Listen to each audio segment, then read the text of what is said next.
What is the correct time for as-suhoor? This is a very, very important matter to know, because if you eat at the wrong time, you don't earn the reward of as-suhoor. So this is why it's important to know what's the correct time to consume as-sahoor. What is the correct time to have or to practice this action of as-suhoor by eating something?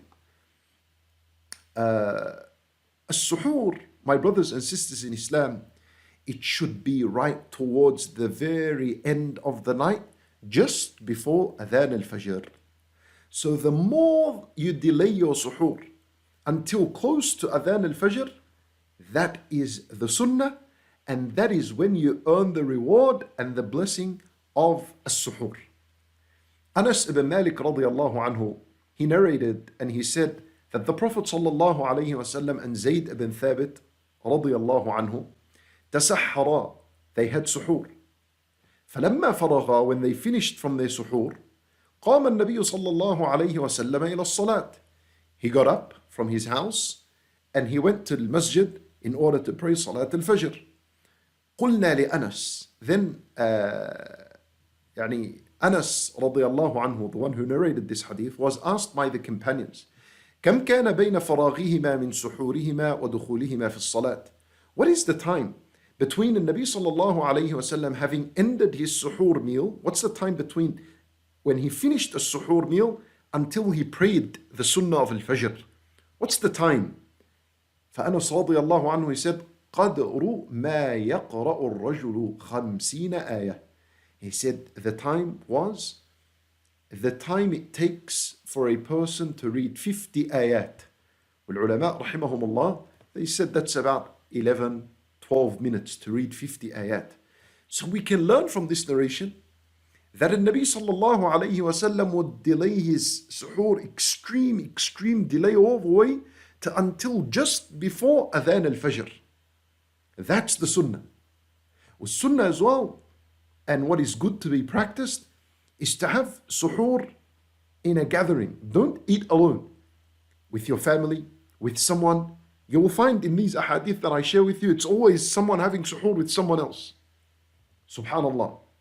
فdelay the suhoor as best as you can. And ulama rahimahumullah now, such as Ibn Hajar rahimahullah, he said that suhoor time is between al-Fajr al-Kadhib wal-Fajr al-Sadiq. It is between the false Fajr and the true Fajr. What is the difference between the false Fajr and the true Fajr? The difference is that at the time of false Fajr, what happens in the sky is that a vertical white line appears in the sky. A vertical white line appears in the sky. This is known as Al-Fajr al-Kadhib, the false Fajr. So we're not allowed to pray at this time, and we do not make adhan for the Fajr at this time. The first adhan perhaps is made to wake the people up and prepare them. And the true Fajr, Al-Fajr al-Sadiq, is the horizontal white line that appears in the sky. It's a horizontal line. And then the light begins to grow bit by bit after that. That is when Al-Fajr has entered. This is when you must stop eating and begin your fasting. So Ibn Hajar rahimahullah, he said that as-suhoor, to eat as-suhoor, is between the false Fajr and the true Fajr. Well, ulama rahimahumullah, they say between them is, some said 15 minutes, some said 30 minutes, and some even mentioned 45 minutes. 45 minutes is an opinion that is somewhat doubtful. So it is more correct to the fact that it's 30 minutes or 15 minutes. There are other numbers that have been mentioned, but this is what Ibn Hajar rahimahullah mentioned, that a suhoor time, to consume this meal in order to attain its reward and to earn the barakah of this meal, eat that meal between the false Fajr and the true Fajr. So, 15 minutes before Adhan al-Fajr, 20 minutes before Adhan al-Fajr, start eating. 20 minutes before Adhan, delay it, extremely delay your suhoor until right at the end of the night, just before Adhan al-Fajr. That's the sunnah. Start eating at that time. And this is exactly what the companions would do. they would delay it until the last moment of the night.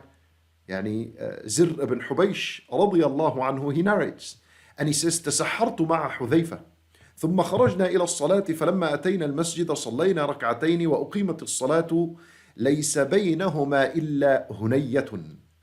So he said, Zir ibn Hubaysh, he said, I had suhoor with Hudhayfa radiallahu anhu. See, once again, suhoor, having a suhoor in a gathering with someone else.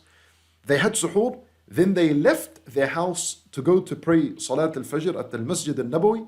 So he said, once we arrived at the masjid, we prayed 2 rak'at Sunnat al-Fajr and the iqamah for Fajr was made. And he said, لَيْسَ بَيْنَهُمَا إِلَّا هُنَيَّةٌ. There was only a short time. Once again, this hadith is proving that as-suhoor should be consumed right at the end of the time, right at the end of the night, just before Adhan al-Fajr.